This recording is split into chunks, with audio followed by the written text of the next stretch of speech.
Oh man, that's good coffee. Hey fellas, welcome to part 2 of the Disney Nautilus build. This will be the final episode. I'm doing this one a little bit differently in that I will show you how I painted it, and at the end I will show you the finished model rather than have a separate video for that. Now, the way I painted it, I basically just copied off of what RC Sub Guy, and I mentioned him throughout the video, but how he painted his. So it's not like I came up with this idea. This was actually how he does his, and I really liked how it looked, so I thought I'd try it. And I found a new product along the way, which was the Modern Masters oxidizing iron paint, which I'll probably use on some of my future like tank builds and like MAK kits. So, but anyway, if you're interested in just seeing the finished model, then I will put a timestamp right about here, and you can jump to it if you don't want to see it painted. Otherwise, enjoy the video. All right, here it is, all put together and ready to go. I put a base coat, or my primer coat, of Mr. Finishing Surfacer on it as normal, because I want a good strong primer on it, because I'm not sure how this paint I'm going to be doing on it's going to work out. So I had in the past a little bit of problem with some paint sticking to resin. This is pretty coarse resin. It's not a real smooth surface, so I don't think I'm going to have that issue. But just to be sure, this is an expensive model, and I wanted to make sure I had a good primer coat on it. So I got that all primered up today. I did have to do a little bit of body work right around these salon lights. I had to basically carve out with a Dremel tool all this area around here to get those to fit the way they should fit. And I ended up filling that in with 2-part epoxy sculpt, and taking a straight razor blade and carving it out. I did a little bit of sanding, but not much, and it actually looks pretty good for what I had to do to it. And then I came back with some CA glue on the end of a toothpick, and I recreated the rivets. And I did the same thing on the other side. And that was really the only major body work that I had to do to it. All the lights still work.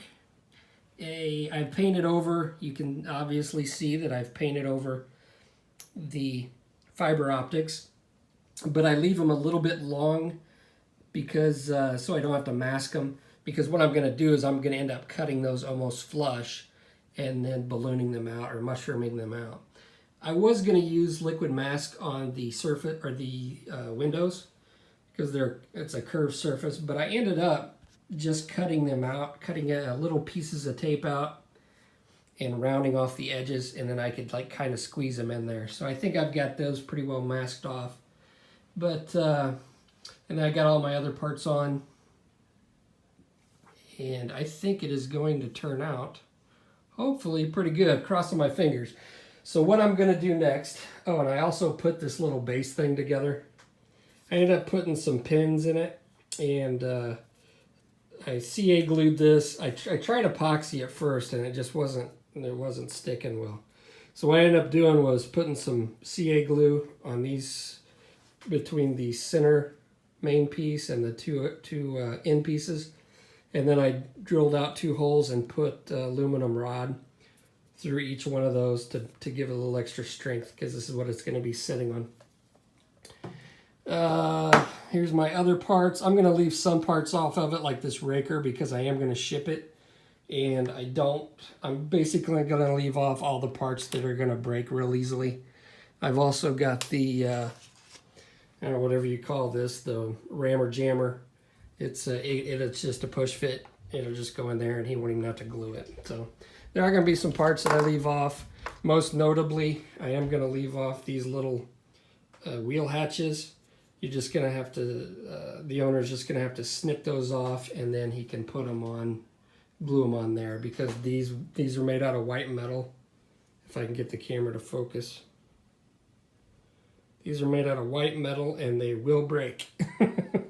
So I'll paint them, and you just have to the owner will just have to glue those on. But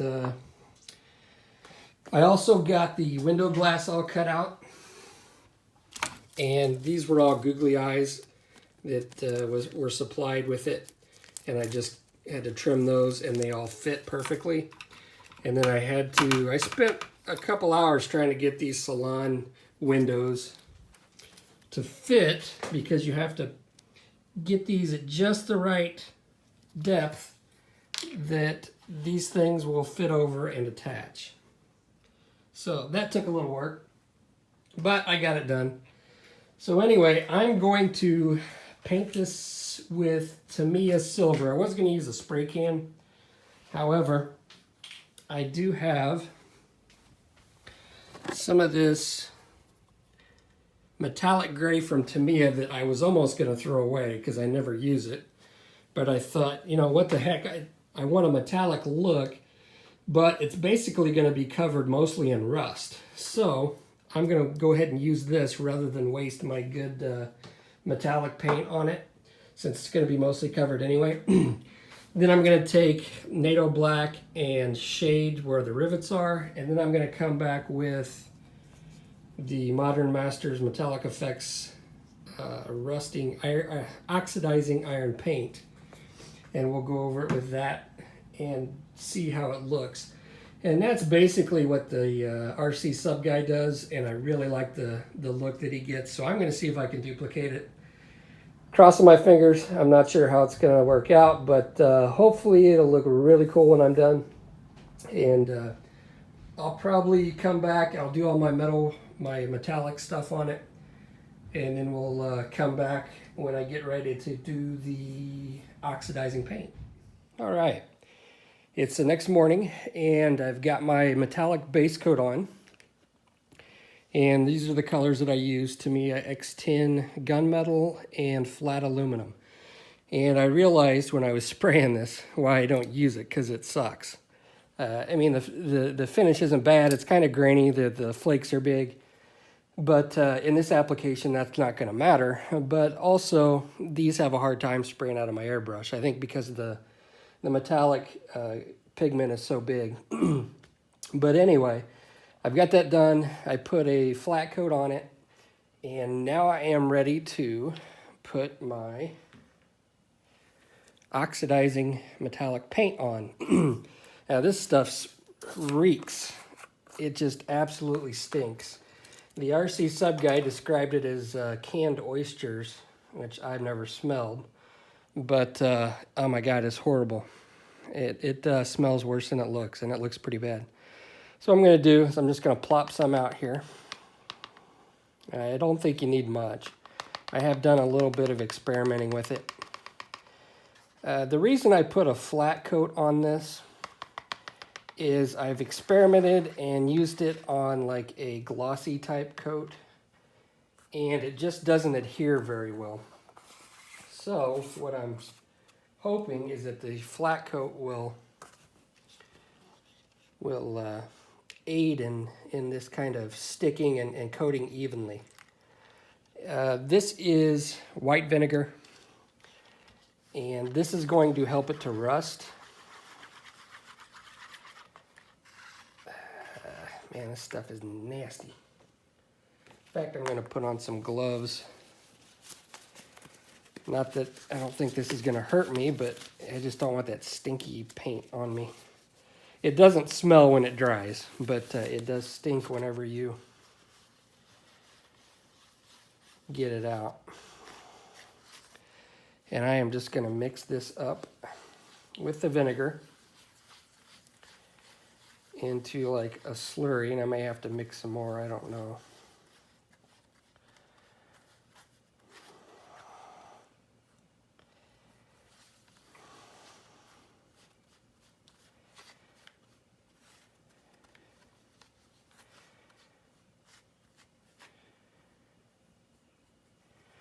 All right, now what I'm going to do is I'm just going to work my way from top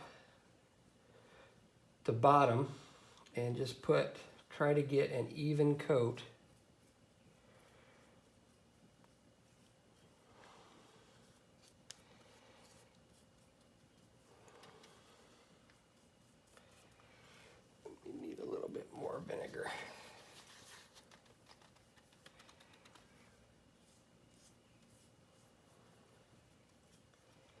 And I assume I can come back and paint another coat if I need to.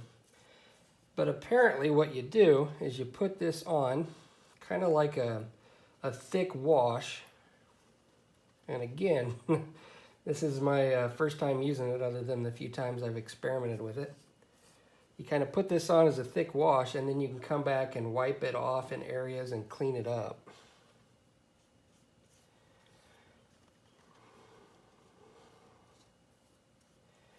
Man, my allergies are killing me today.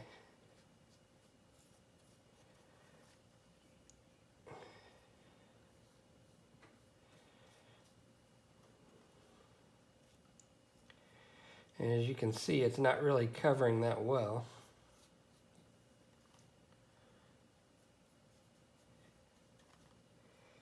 But it's almost like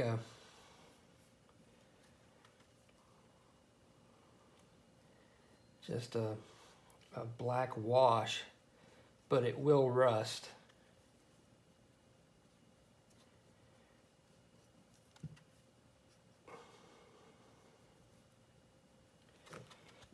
And it gives a really cool effect.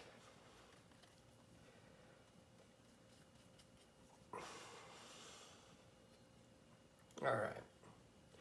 So I'm going to continue doing this and get it all covered, and then we'll come back once it dries and we'll see what it looks like. All right. So it's been a couple hours, and this is pretty much dry. So now what I'm going to do is take a paper towel, and it looks like kind of like a mess, but then I'm going to go along and start rubbing off a lot of this rust. And I'm going from at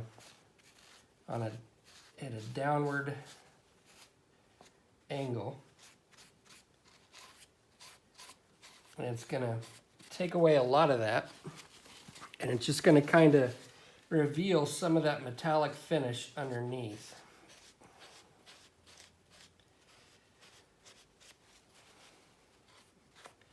Because right now it just looks like a rusty mess. But it's got a lot of various tones, and I think it's I mean, it looks kind of neat. This is kind of a neat thing that I think I'm gonna start using. There's a gnat.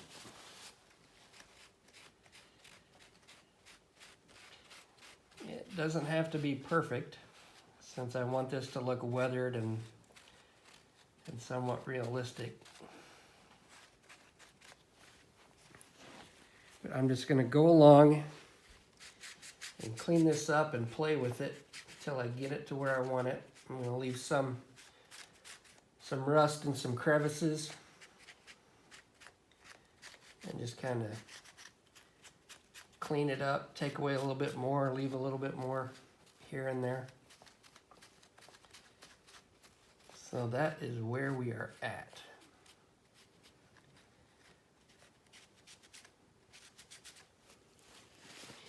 Then what I'm going to do is I'm going to go over it with a clear coat. I'll probably use Future just to seal it in. And then I'm going to do some oil paint, like along coming out of here. Take some light colored oil paint. Do some streaking. Do an oil wash inside the salon window. And clean up that area. I think I can take away some of this rust with some vinegar, so I'll probably clean up my lights in here, and then I should be good to go. So see you in a bit. All right, here's the finished Nautilus. Now that oxidizing paint was kind of hard to get off. I think I put it on kind of thick. But once I did get most of it off and get it where I wanted it, I did dilute it a little bit more and then just go over it again and then wiped it off again. I just kind of played with it because this is the first time I used it. But I really like how it turned out. There's you know, in the creases, there's some brighter orange and then some darker spots. And then once I went over the metallic area again with that diluted mixture, it kind of brought out the different colors, kind of kind of like a not quite completely rusted iron look. But yeah, there it is, guys. I really like it. At some point, hopefully if I get another chance in my lifetime to build this model again, I know it's exceedingly rare, but and expensive. But I would like to build one like a factory fresh finish, and I think that would be kind of cool. But let's go ahead and flip the lights on, and I've got my battery compartment in here, and it pulls out, and then the button's right over here on the side. If I can find it, there it is, and it lights up. It was kind of finicky earlier. I don't know what the deal was, but it comes on when you press it, so it's good to go. But yeah, the lights turn out pretty good. I'm not completely satisfied with the salon lights because I used a self-contained battery lighting system. I didn't think I could use 8 LEDs on each side, so that would be 16, 17, 18 LEDs. And I just don't think those batteries would be able to handle that. So I just did the fiber optics. You know, on video it shows up a little bit differently than it does in real life. In real life you can kind of see the pinpoint of the end of the fiber optic. But so what I did is I ended up painting the inside of these clear pieces like a whitish yellow color, and so that would kind of diffuse the light, which is what you see on the video. And it does help. So let's go ahead and take this off and we can take a look at the insides.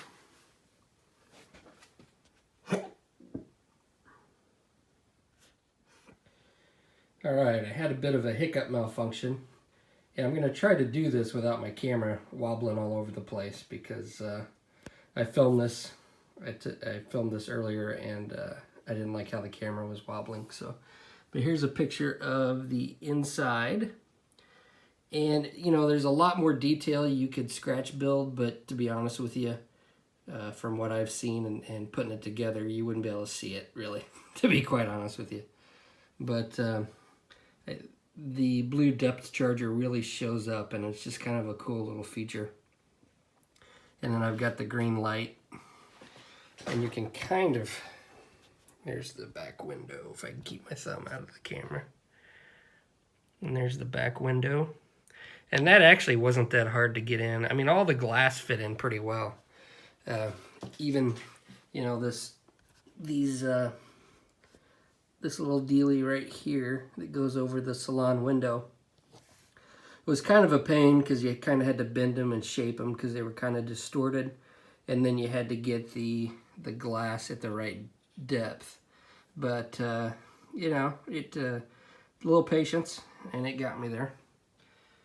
See if we can turn this around without breaking it. Now, these aren't attached. This I think they call these rakers. That's not attached, and neither is the rear one.